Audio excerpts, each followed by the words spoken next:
Hace un par de semanas, ¿verdad? Hace un par de semanas nosotros terminamos nuestro estudio a la primera carta.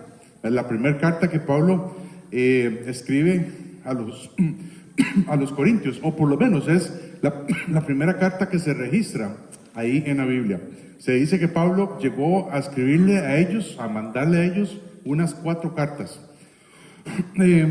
Perdón. Sí, ha estado así un poquillo refreillo, entonces les pido si sale ahí algo que no debiera de salir. Muy bien, el tema principal, ¿verdad? Que le dimos a la primera carta, ahí en 1 Corintios, era la falta de sumisión al señorío de Cristo Jesús. Debido a esto, hermanos, debido a que ellos querían ser sus mismos líderes, ellos querían hacer lo que bien les parecía. Debido a ellos llegaron a tener divisiones entre ellos llegaron a tener pleitos, carnalidades, no estaban amando al hermano en Cristo, ¿verdad? Ellos tenían muchos problemas en el matrimonio, ¿verdad? Cuando vimos esto de 1 Corintios 7, aprendimos que algunos de ellos se habían casado y divorciado 20 veces. 20 veces. Y usted dice, sí, definitivamente ellos tenían problemas con este asunto del matrimonio. También Pablo les corrige, ¿verdad? Cómo es que tienen que hacer la cena del Señor, cómo es que tienen que ellos descubrir y desarrollar sus dones espirituales. También vimos, cuando llegamos al capítulo 14, vimos que Pablo da instrucciones acerca de esto del velo de las mujeres y un montón de cosas más. Un montón de cosas más que de ellos debían de corregirse. Y todo esto, ¿verdad? Todo este tipo de problemas se dio porque ellos no estaban sumisos a su palabra, a la palabra de Dios, y por lo tanto no estaban sumisos a los líderes que Dios les había dado ahí a ellos. Unos meses después, Pablo escribe esta carta, ¿verdad? Esta carta que vamos a ver, de segunda de Corintios, y todavía estamos hablando que es el año 56 o el año 57 ahí después de Cristo. Tenemos que recordar que Pablo fundó la iglesia ahí en Corinto, y dice la Biblia, no vamos a ir allá, pero dice la Biblia en Hechos capítulo 18 que Pablo estuvo con ellos, ¿verdad? Desde el principio Pablo estuvo con ellos año y medio. Cuando Pablo se fue de Corinto, empezaron este montón de problemas, ¿verdad? Este montón de problemas que ya vimos, ¿verdad? En todo esto. Y por eso Pablo envió a Timoteo. Para que él estuviera con ellos. Dice así, rápidamente, 1 Corintios, perdón, 1 Corintios 4:17 dice: por esto mismo, yo os he enviado a Timoteo. Dice que es mi hijo amado y fiel en el Señor. Él os recordará mi proceder en Cristo de la manera que enseño en todas partes y en todas las iglesias. Luego de que Pablo envía a Timoteo, ¿verdad? Él escribe entonces el 1 Corintios. ¿Verdad? Él llega, Timoteo lleva ahí la primera carta. Después de que Timoteo se va, Pablo tuvo que ir donde ellos, ¿verdad? Para fue una visita un poco dura, ¿verdad? Esto vamos a ver luego en el capítulo 2, ahí en 2 Corintios capítulo 2. Y luego de esa visita, ¿verdad? Luego de esa visita que vamos a ver en el capítulo 2, Pablo envía a Tito, ¿verdad? Ya no es a Timoteo, y ahora envía a Tito.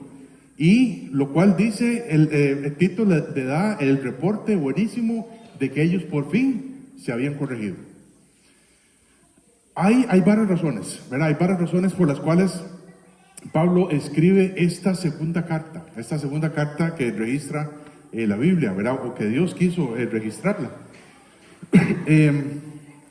Esta segunda carta demuestra mucho la vida personal de Pablo. Vamos a ver cómo Pablo, ¿verdad? Les empieza a decir, bueno, él empieza a hablar de de estas aflicciones que él tuvo en Asia, ¿verdad? Y él quería que ellos aprendieran su propia experiencia, ¿verdad? Su propia experiencia de tribulaciones, su propia experiencia de sufrimientos, su propia experiencia de consolaciones, ¿verdad? Y él quería que ellos se animaran. Él quería que ellos se animaran, ¿verdad?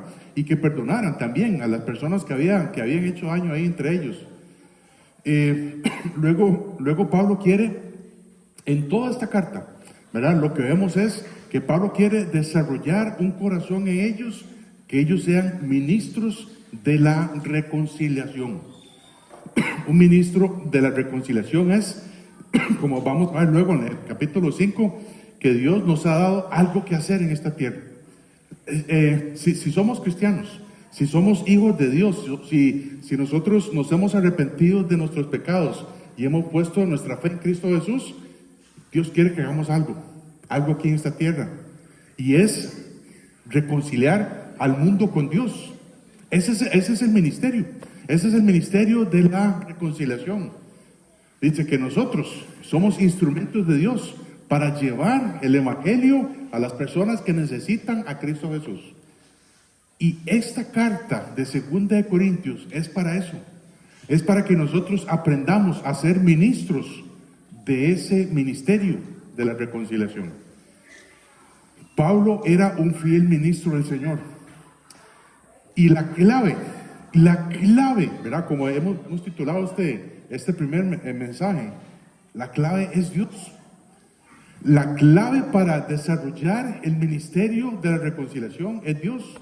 La clave para tener una vida victoriosa en Cristo Jesús, a pesar de todos los problemas que yo pueda tener, es Dios. Todo es Dios. La clave es Dios. Y Pablo dice, yo sé lo que es sufrir, dice Pablo. Y él explica en varios capítulos con detalle lo que estaba sufriendo. Pero dice, la clave es Dios. Dios es mi razón de ser. Y esa es la clave, hermanos. Que comprendamos a través de esta historia, a través de esta segunda carta a los Corintios, que aprendamos eso. Cómo llegar a ser ministros de la reconciliación, a pesar de que yo pueda sufrir. Estamos, como ahora Luis mencionó, acerca de la oración, ¿verdad? Y estamos tocando este tema, ¿verdad? De las consolaciones, de las tribulaciones. Y como yo decía, ¿verdad? El domingo pasado, bueno, pues este era el anuncio que yo tenía, de que a nadie le gusta sufrir. A nadie le gusta sufrir. A ningún ser humano le gusta sufrir, ¿verdad que sí? A nadie. Y a ningún cristiano le gusta sufrir. Y por eso es que hay tantos errores hoy en día, como dice el evangelio, el de la prosperidad, el evangelio, no sé, de la salud, de que dicen, venga Cristo y usted no va a tener nunca más problemas. Eso es una mentira. Y Pablo escribe 13 capítulos en esta segunda carta a los Corintios.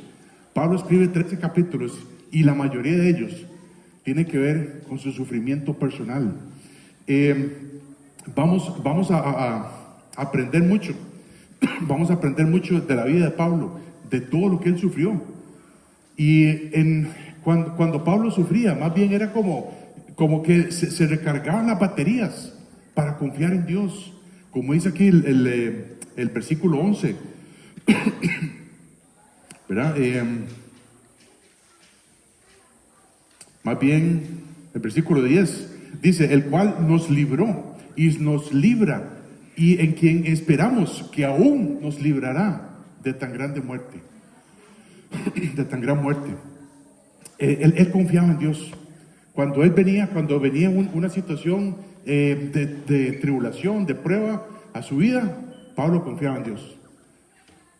Nosotros, muchas veces, cuando vienen tribulaciones a nuestra vida, pensamos, mira, ¿quién sabe qué estaré pagando? ¿Cierto o no? ¿Quién sabe qué estaré pagando? O si vemos en alguien, un hermano, vea hermano, usted está sufriendo, examine su vida, hermano, porque quién sabe, algo debe estar pagando usted. Puede ser que no. puede ser que no. Yo sé que a veces sufrimos consecuencias de nuestras malas decisiones, ¿verdad? De lo que hemos hecho antes en el pasado, pero muchas veces no. Muchas veces Dios permite las tribulaciones en nuestra vida, hermanos, y eso tiene que hacer que nosotros confiemos absolutamente en Dios cuando vienen esas cosas. La clave es Dios, la clave es Dios. Dice así el versículo 1, y es el primer punto también. La clave es Dios, porque Dios es el que nos comisiona. Dios es el que nos comisiona, Él nos ha dado la gran comisión, ¿verdad? Dice así el versículo 1, otra vez, 2 Corintios 1:1. Pablo, apóstol de Jesucristo, por la voluntad de Dios, y el hermano Timoteo, a la iglesia de Dios que está en Corinto, con todos los santos que están en toda Acaya. En primer lugar, ¿verdad? Yo sé que ya cuando vimos 1 Corintios, los primeros capítulos, aprendimos mucho, ¿verdad? De la vida de Pablo. Pero rápidamente tenemos que saber que Pablo era un apóstol, ¿verdad? Un apóstol de Jesucristo, alguien que es o que era apartado para el servicio de Dios. Un apóstol es alguien que es enviado, ¿verdad? Y si alguien dice, yo soy apóstol, está bien, pero una de los requisitos para ser apóstol es que tenía que haber visto al Señor Jesús cara a cara, físicamente, ¿verdad? Con esos ojos físicos. Y por supuesto tenía que haber testigos, ¿verdad? Tenía que haber testigos. Pablo, cuando fue a Damasco, ¿verdad? Dice que se le apareció, ¿verdad? Ese resplandor del cielo que decía, Saulo, Saulo, ¿a quién persigues? ¿Verdad? Y le dice, ¿qué quieres que haga, Señor? Él es el Señor. Y dice ahí en Hechos 9 que todos los que andaban con Pablo escucharon esa voz. Tiene que haber testigos. Si usted dice, yo soy un apóstol, bueno, mejor dicho, si alguien dice ser apóstol hoy en día, lo siento mucho, es un mentiroso. Es un mentiroso. Porque no ha visto al Señor cara a cara. Y alguien dice, sí, pero yo vi al Señor cara a cara. No, una mentira. Porque tiene que haber testigos. Tiene que haber testigos. Como hemos aprendido, ¿verdad? A lo largo de la historia de la iglesia y todos estos dones que hemos visto, ¿verdad? Hoy en día ya no hay apóstoles. Los apóstoles eran enviados directamente por el Señor Jesucristo, ¿verdad? Y el Señor les había dado un paquete de 5 señales, ¿verdad? De 5 señales, que era echar fuera demonios, hablar en lenguas, ¿verdad? Tomar cosas mortíferas y tomar serpientes. Y la otra era sanar, el don de sanidad, ¿verdad? Hoy en día las personas que dicen, y gracias, hoy en día las personas que dicen que son apóstoles solamente están aplicando tres, ¿verdad? De los dones, ¿verdad? Que es echar fuera demonios, sanar enfermos y hablar en lenguas. Pero no son lenguas como las que hemos aprendido antes, ¿verdad? Son lenguas que no dicen mucho en realidad. Entonces, si Pablo sí era un apóstol, ¿verdad? Y vemos cómo a través del libro de Hechos, ¿verdad? Esas señales de apóstol van cesando, ¿verdad? Se van terminando. Porque hoy en día lo que hay en la época en la iglesia es, en lugar de apóstoles, hay misioneros, ¿verdad? Un misionero es alguien enviado, y eso es precisamente un apóstol. Hoy hay misioneros, pastores, maestros, ¿verdad? Por el fin para edificar ahí el cuerpo de Cristo. Entonces, Pablo sí era apóstol, ¿verdad? Y Pablo antes de llamarse Pablo, ¿verdad? Que ¿alguien se acuerda lo que significa el nombre de Pablo? Pequeño, exactamente. Pablo antes era pequeño. Bueno, y se dice en realidad que Pablo era una estatura pequeña, ¿verdad? Y seguramente le pusieron el nombre de Pablo por eso. Pero antes de Pablo, él se llamaba Saulo, ¿verdad? Saulo era, ¿verdad? Que hemos aprendido, venía de la tribu de Benjamín, ¿verdad? Como era el rey Saúl y todo esto, ¿verdad? Antes de ser Pablo, antes de que el Señor lo convirtiera, Pablo Saulo era un perseguidor de los seguidores de Cristo, ¿verdad? Él perseguía a las personas que decían: yo creo que Jesucristo es mi Señor y Salvador, ¿verdad? Y él mismo dice, ¿verdad? Él mismo dice en 1 Corintios 15, del 9 al 10, ¿verdad? 1 Corintios 15, del 9 al 10 dice: porque yo soy el más pequeño de los apóstoles, que no soy digno de ser llamado apóstol, porque perseguí a la iglesia de Dios. Pero por la gracia de Dios soy lo que soy, y su gracia no ha sido en vano para conmigo. Antes he trabajado más que todos ellos, pero no yo, sino la gracia de Dios conmigo. Esto nos recuerda, hermanos. Pablo dice: yo soy apóstol de Jesucristo por la voluntad de Dios, pero yo no era digno, ni soy digno de ser llamado apóstol. Esto nos recuerda que ninguno de los que estamos acá, ninguno somos dignos de servir al Señor. Ninguno ni ninguna. Todos sabemos que hemos pecado. Todos sabemos que hemos tenido un pasado o un presente que no agrada a Dios, ¿verdad? Yo sé que tal vez alguien vino aquí diciendo: ay, pero es que usted no sabe si yo cómo soy o cómo era. No importa. Dice Pablo: yo era un perseguidor de la iglesia. Yo encarcelaba a cristianos y hasta los mataba algunas veces. Yo no sé si alguien ha llegado a ser así aquí. Nadie, ¿verdad que no? Nadie. Pero Pablo dice: yo no soy digno de ser llamado apóstol, pero por la gracia de Dios, Dios me ha usado. Hermanos, muchas veces nosotros queremos, no sé, querer ver como si nuestra vida cristiana fuera como una universidad.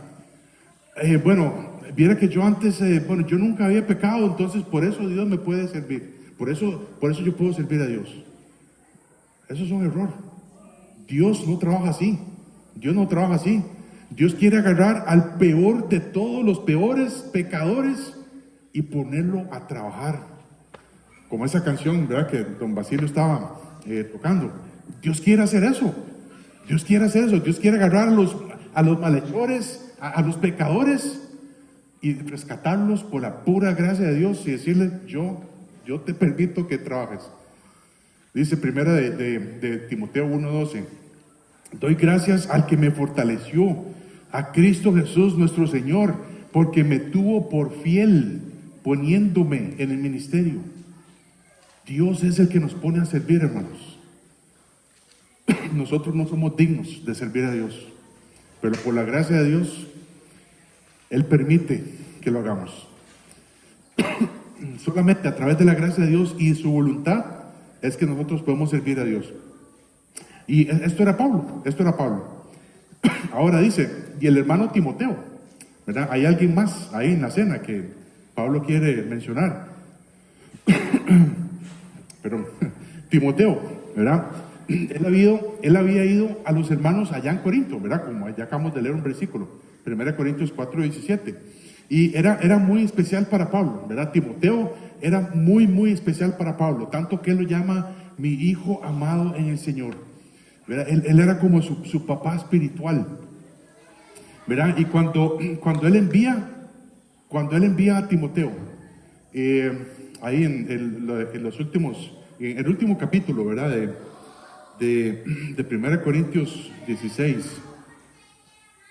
En 1 Corintios 16 dice, 1 Corintios 16, 10 dice: y si llega Timoteo, mirad que esté con vosotros con tranquilidad, porque él hace la obra del Señor así como yo. Por tanto, nadie le tenga en poco. Pablo dice: cuidadito, ¿verdad? Cuidadito, alguien va a menospreciar a Timoteo, porque es un siervo del Señor. Y cuando eso nos enseña, ¿verdad? Por supuesto, Timoteo no estaba a la altura espiritual de Pablo, o por lo menos en este momento.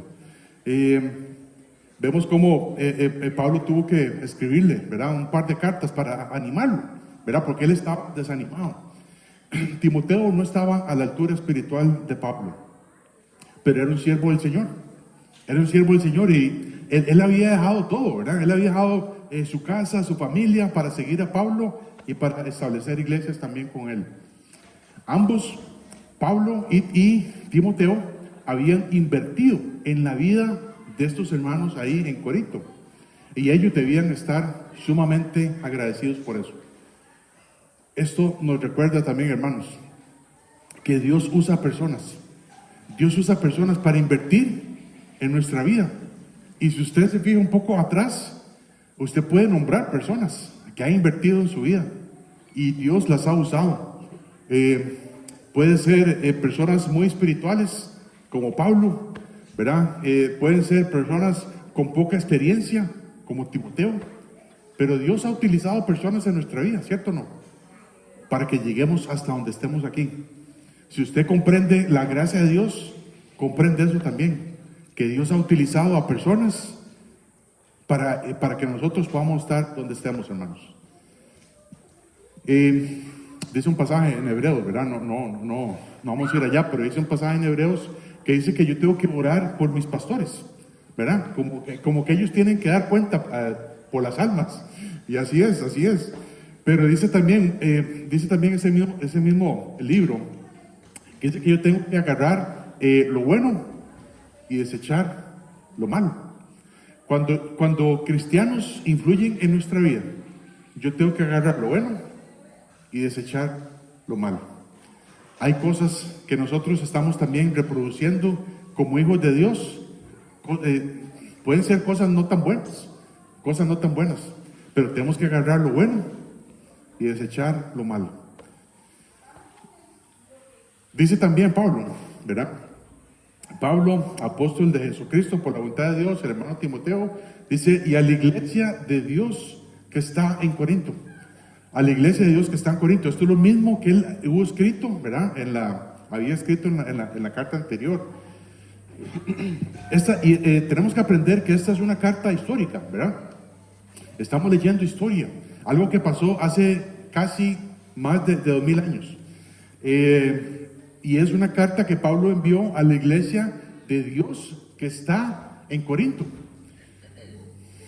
Recordemos, ¿verdad? Recordemos que desgraciadamente hay iglesias que no son de Dios. Hay iglesias que no son de Dios. Ojalá que esta sea una iglesia de Dios, no una iglesia de Carlos, no una iglesia de Aarón, no una iglesia de Luis. Esa es una iglesia de Dios, o tiene que ser una iglesia de Dios. Aún así, en las iglesias de Dios, en este momento, las iglesias de Dios no son perfectas. Amén. Las iglesias de Dios no son perfectas. Cuando lleguemos al cielo, vamos a ser todos perfectos y sin ningún error, ¿verdad? Pero en este momento, Dios usa personas comunes y corrientes para hacer el ministerio de la reconciliación, para rescatar a unos del infierno, para discipular a otros, y nos vamos a equivocar muchas veces en eso. Pero si la iglesia es de Dios, siempre vamos por un mismo norte, ¿verdad? ¿Cuál es el norte de la iglesia? Evangelizar, discipular. Y si alguien se cae en el camino, tratar de ayudarle. Venga, hermano, vamos a abrazarlo, vamos a consolarlo, pero vamos hacia adelante, vamos caminando siempre. Esa es una iglesia de Dios.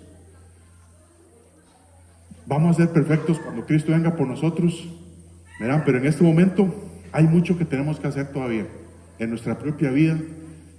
Y es precisamente lo que Pablo también les va a decir. Dice, a la iglesia de Dios que está en Corinto y también con todos los santos que están en toda Acaya. Con todos los santos que están en toda Acaya. Acaya es el nombre de la región, ¿verdad? Recordemos que en Acaya estaba Corinto, estaba Grecia, estaba Atenas. Y estos hermanos, Pablo los llama santos. Pablo llama a estos hermanos que están en Corinto, que están en toda Acaya, santos. Y a pesar de que estos hermanos eran santos, antes de esto, dice así, 1 Corintios 6, de 9 al 11.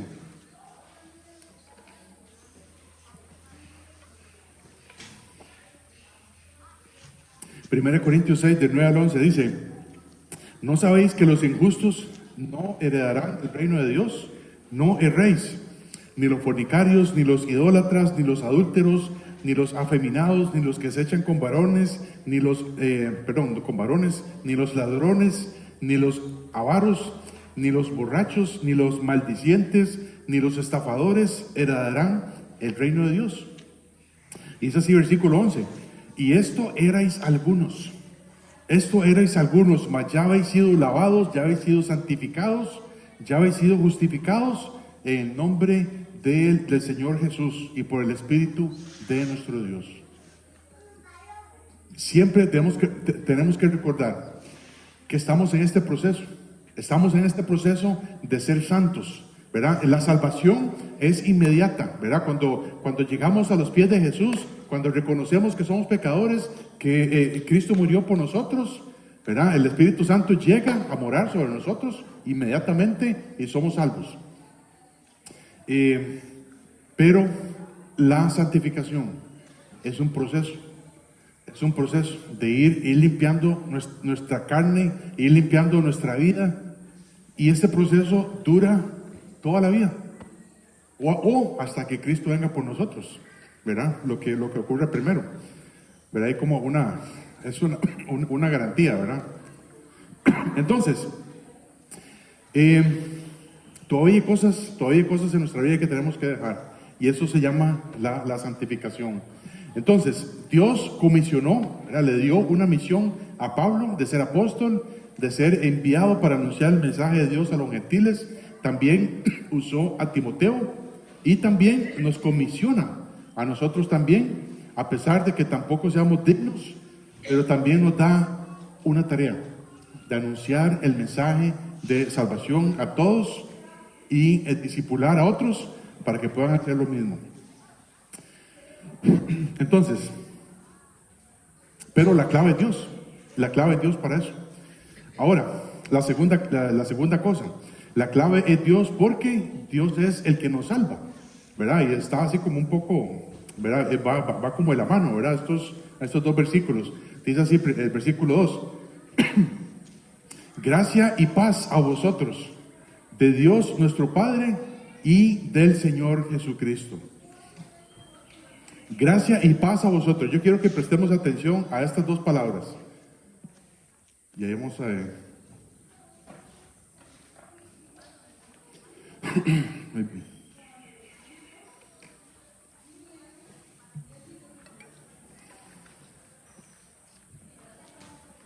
Dice así, versículos otra vez: gracia y paz a vosotros, de Dios nuestro Padre y del Señor Jesucristo. En todas las cartas de Pablo, en todas las 13 cartas que él escribió, la mayoría empiezan con esto. O sea, en los primeros versículos siempre vas a encontrar estas dos palabras: gracia y paz, gracia y paz, gracia y paz. Si usted lee desde Romanos hasta Filemón, en todos los principios usted va a encontrar gracia y paz. Hay eso solamente en 2 cartas, ¿verdad? Que es en 3 cartas, ¿verdad? Contando 1 y 2 Timoteo y Tito, que Pablo escribió gracia, misericordia y paz. Pero en todas las demás él escribió gracia y paz, y tienen que ser en ese orden. Nunca vemos paz y gracia, siempre es gracia y paz.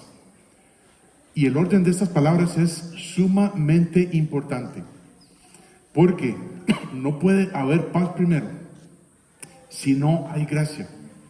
No puede haber paz primero si no hay gracia.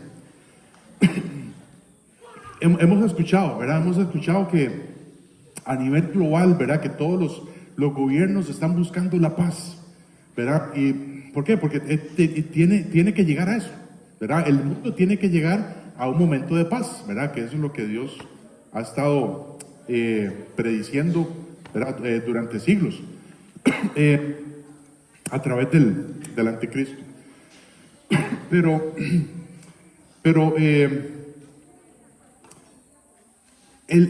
hablando de la gracia, ¿verdad? La gracia es sumamente importante. La gracia es el regalo inmerecido de Dios que Él nos hace.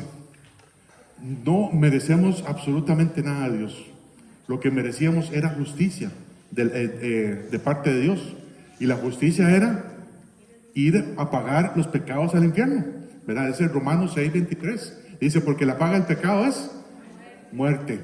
Dice, Dios dice, alguien lo quebró, alguien tiene que pagar. Eso es lo justo delante de Dios.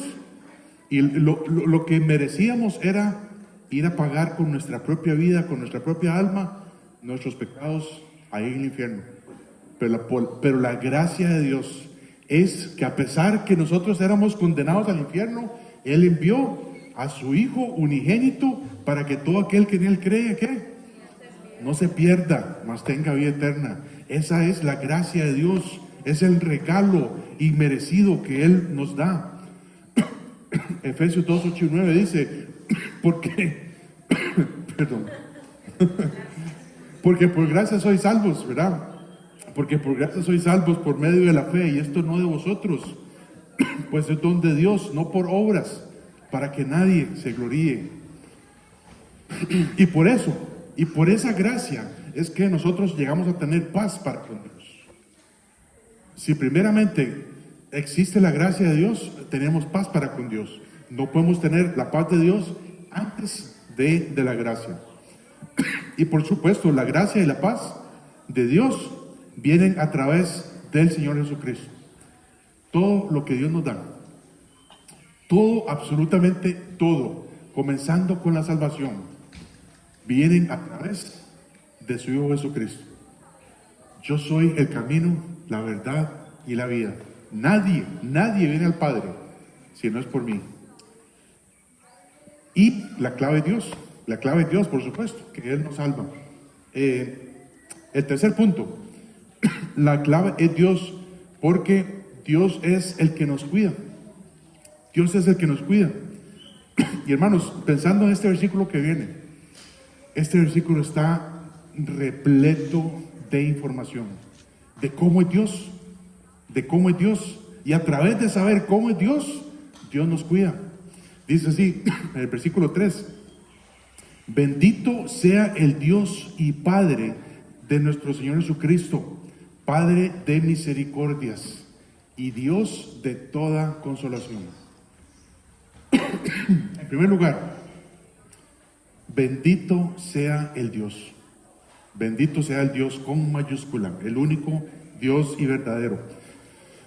En la Biblia, ¿verdad? Como estamos cantando un par de canciones ahorita, ¿verdad? Antes del mensaje, hablábamos de alabar a Dios. Y en la Biblia aparece mucho esta frase, bendecir a Jehová, bendecir a Dios, bendecir a Jehová. Y es precisamente esto. ¿Cómo es que yo puedo bendecir a Dios? Y es alabar a Dios. Alabar a Dios. Dice el Salmo 150, versículo 6. Todo lo que respira, ¿qué? Alabe a Jehová. Todo lo que respira, alabe a Jehová. Entonces, si usted no está respirando, usted es el único que no puede alabar a Dios.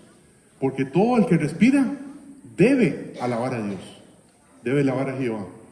Dios ha hecho toda la creación y lo ha hecho para que lo alabe. Para que lo alabe. Si somos hijos de Dios, también tenemos que bendecir a Dios. También tenemos que alabar a Dios. Como decía el versículo también, dice, dad a Jehová la gloria debida a su nombre. Pablo también escribe esto mismo en Efesios 1:3, que dice, bendito sea el Dios y Padre de nuestro Señor Jesucristo, que nos bendijo con toda bendición espiritual en los lugares celestiales en Cristo. Dios nos ha dado todas las bendiciones espirituales. ¿Cuáles son las bendiciones espirituales? ¿Cuáles son? ¿Alguien puede decir una? ¿Una bendición espiritual? ¿Ah? La salvación, ¿verdad? ¿Qué más? ¿Qué más? Ajá, la vida eterna, ¿verdad? Que tenemos en Cristo. ¿Qué más? Otra bendición espiritual. ¿Qué más?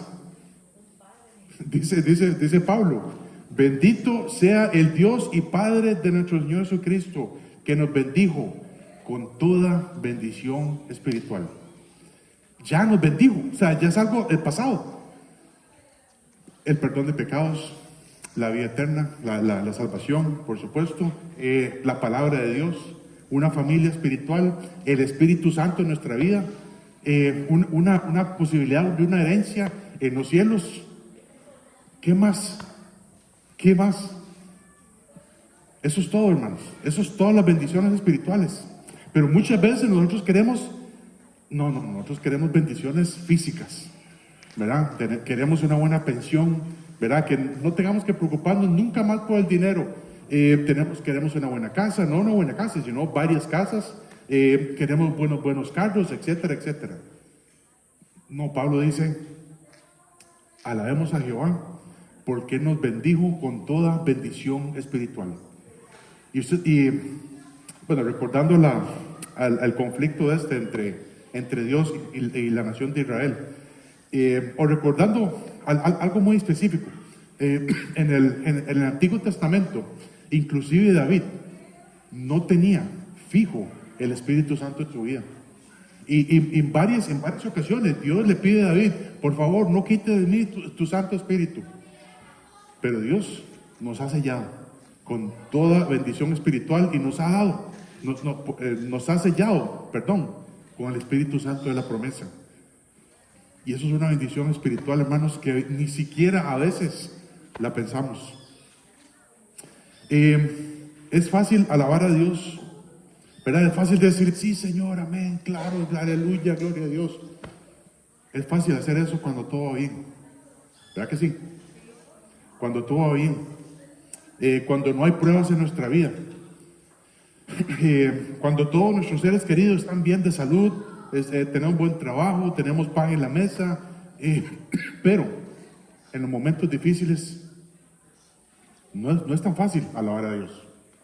No es tan fácil alabar a Dios. Cuando yo me quedo sin trabajo, cuando hay un ser querido que partió, una enfermedad grave, ahí no es tan fácil. Ahí no es tan fácil alabar a Dios. Pablo era un experto. Pablo era un experto en sufrir. Y él bendijo a Dios toda su vida. Como repito, vamos a ver esto más en detalle luego cuando lleguemos más adelante a 2 de Corintios, pero que podamos decir, bendito sea Dios en nuestra vida, hermanos. Pero muchas veces no lo hacemos. Cuando viene un problema en nuestra vida, en lugar de bendito decimos maldito. No decimos maldito sea Dios, pero no estamos alabando a Dios.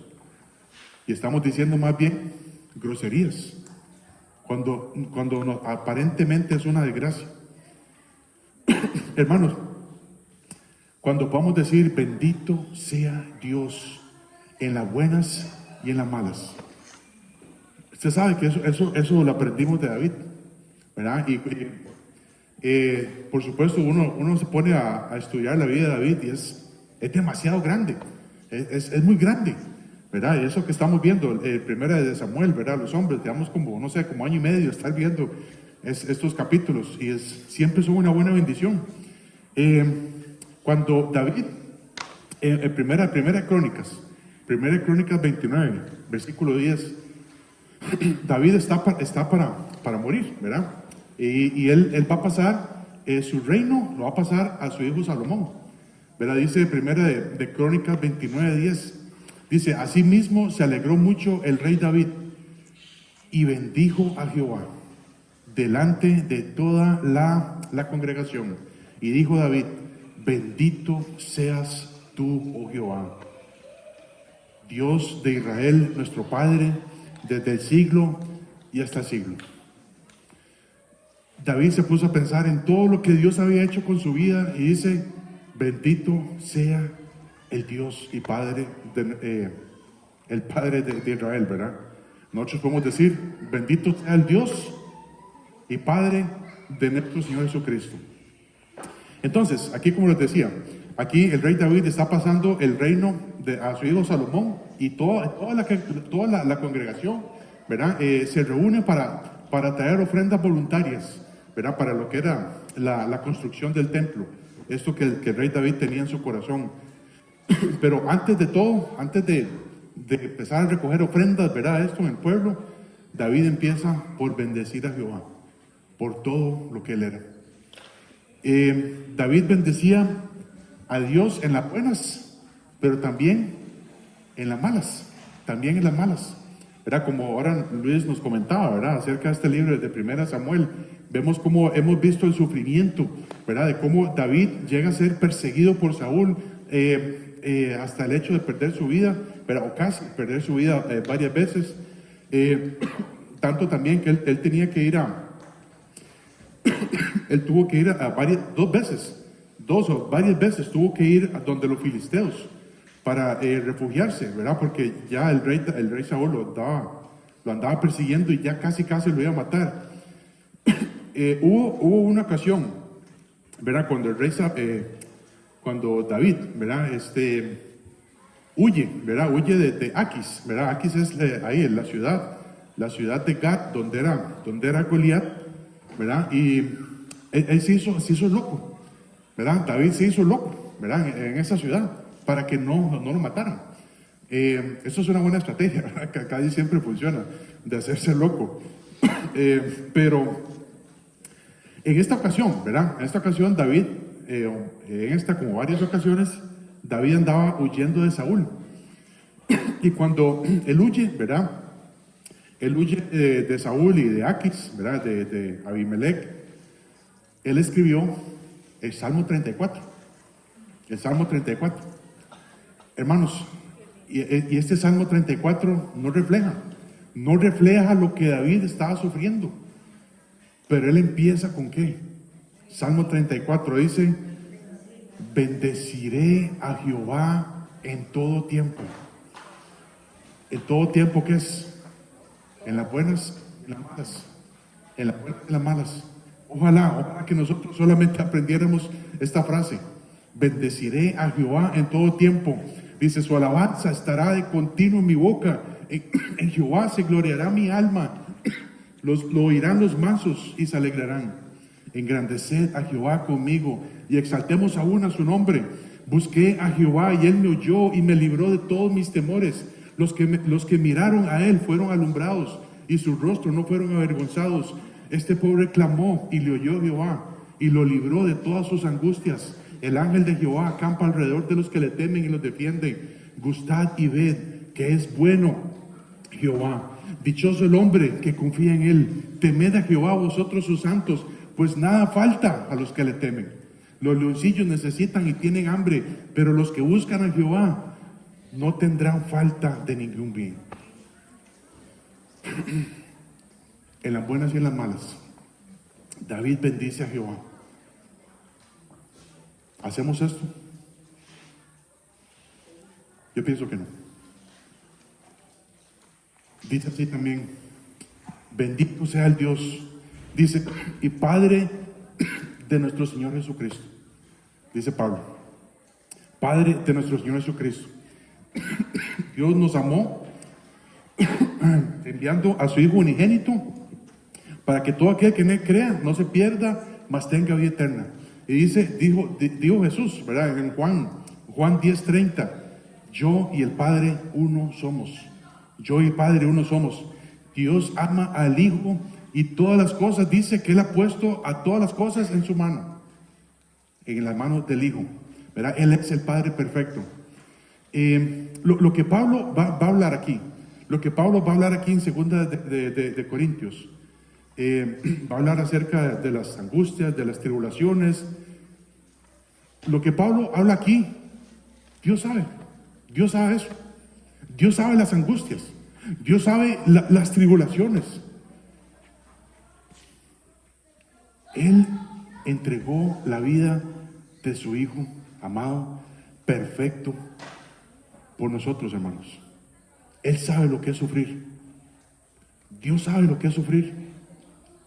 Muchas veces llegamos donde Dios pensando: Señor, es que usted no sabe lo que me está pasando. Dios ya lo sabe, por supuesto.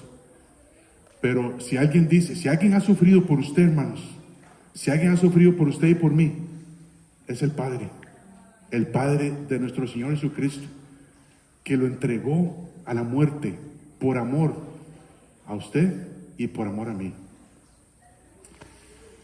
Si creemos en Jesucristo como nuestro Señor y Salvador, también Él es nuestro Padre y podemos llegar a Él, dice la Biblia en Hebreos, confiadamente, porque Él es nuestro Padre.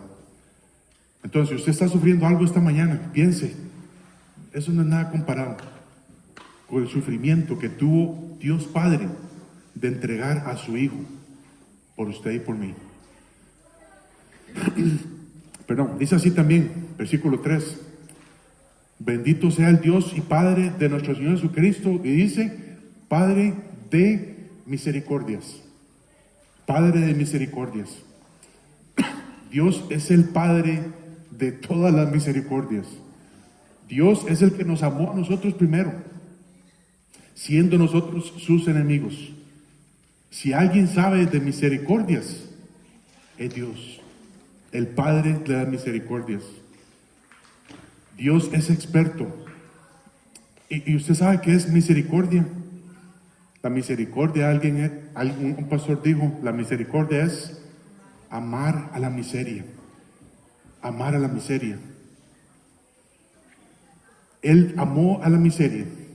El Padre, Dios el Padre, amó a la miseria tanto que estuvo dispuesto a entregar a su propio Hijo para que pudiéramos ser salvos de la ira venidera. Dice el Salmo 86, Salmo 86, versículo 5, dice, porque tú, Señor, eres bueno y perdonador, y grande en misericordia para todos los que te invocan. Y esto nos recuerda en Romanos 10:13, que dice, cualquiera que invocare el nombre del Señor, ¿qué? Será salvo. Cualquiera que invocare el nombre del Señor, Dios le extiende toda su misericordia y lo salva. Dice también, versículo 15, Salmo 86:15, dice, mas tú, Señor, Dios misericordioso y clemente, lento para la ira y grande en misericordia y verdad. Si alguien sabe misericordias, es el Padre. Dios, el Padre de misericordias. Una vez que nosotros reconocemos nuestro pecado, reconocemos nuestra condición, que estamos condenados, destinados al infierno, Dios ofrece su misericordia. Y dice en la Biblia en Romanos que Él es rico en misericordia. Nunca se va a acabar la misericordia de Dios mientras estemos en este mundo. Y nos salva por simplemente reconocer que Jesucristo es el Señor. Cualquiera que invocar el nombre del Señor será salvo, y Dios le da todo lo que es su misericordia. un par de versículos con esto, las misericordias. Dice Daniel 9:9. Daniel 9:9 dice, de Jehová nuestro Dios es el tener misericordia y el perdonar, aunque contra Él nos hemos rebelado. Y esto es ciertísimo. Éramos pecadores, pero de Jehová es el tener misericordia. A Dios se le ocurrió esta idea de enviar a su Hijo Jesucristo para morir por nosotros y perdonar. Dice Miqueas 7, del 18 al 19. Miqueas, hay un pasaje antes ahí por Mateo, Malaquías.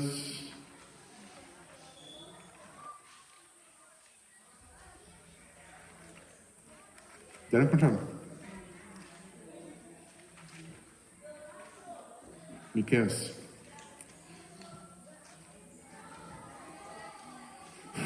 Miqueas capítulo 7, versículo 18 dice, ¿qué Dios como tú?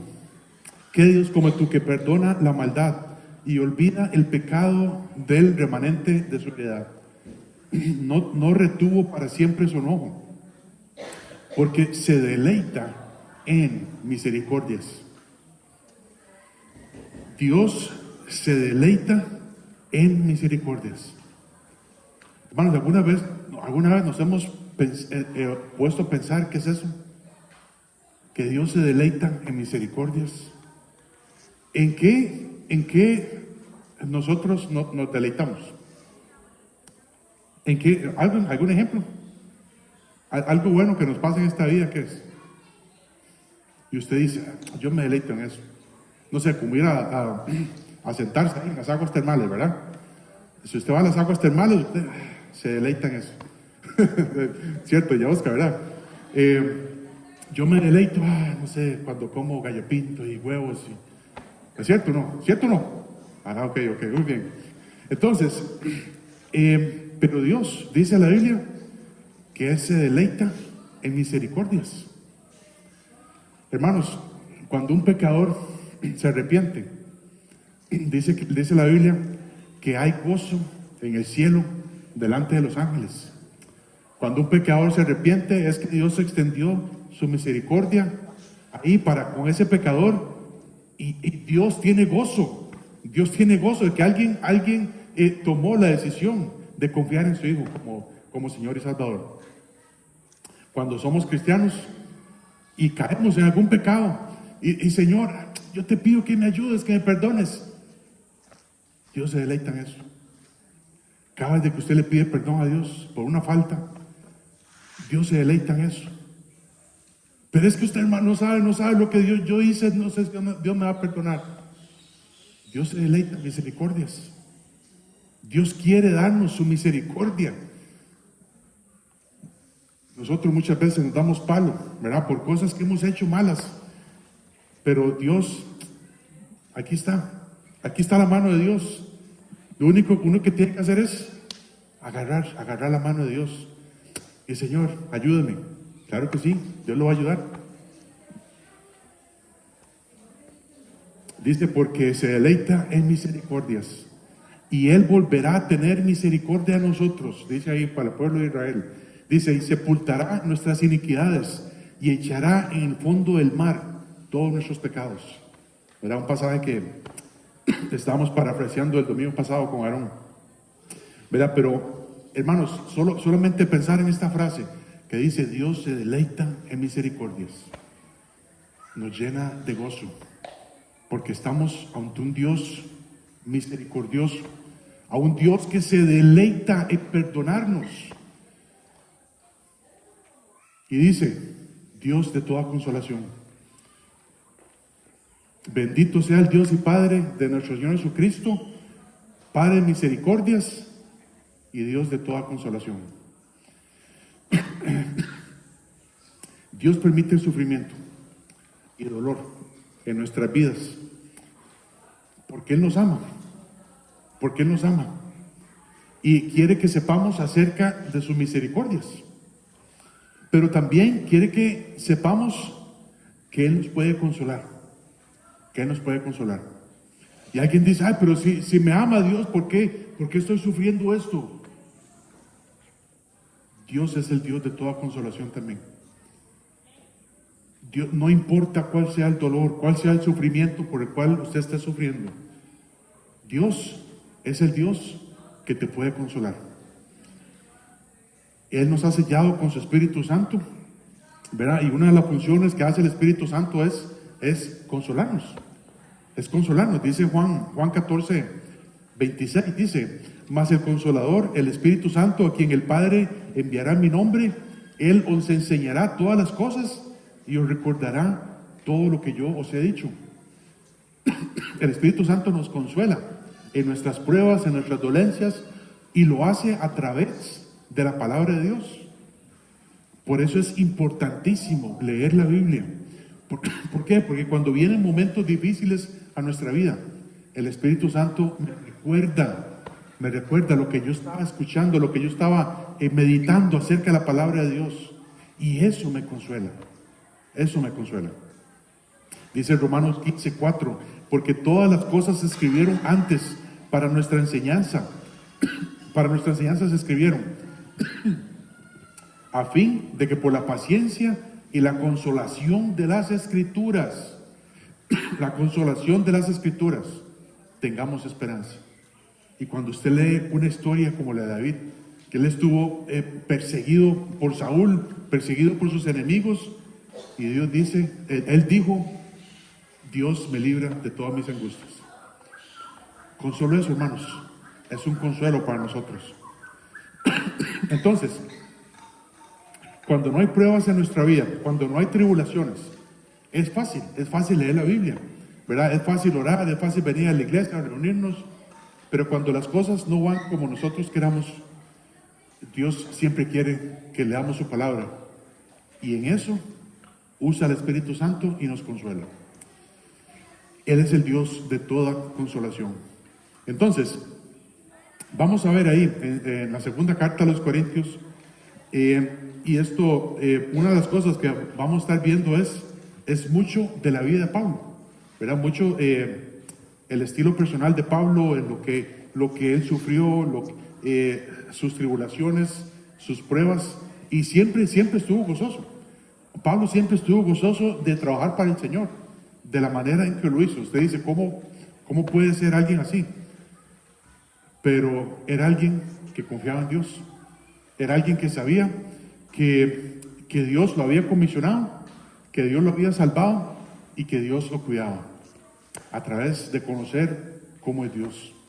Entonces, hermanos, que estemos leyendo 2 Corintios. Si usted quiere leer esta segunda carta, que son 13 capítulos, vamos a ver si no estoy equivocado,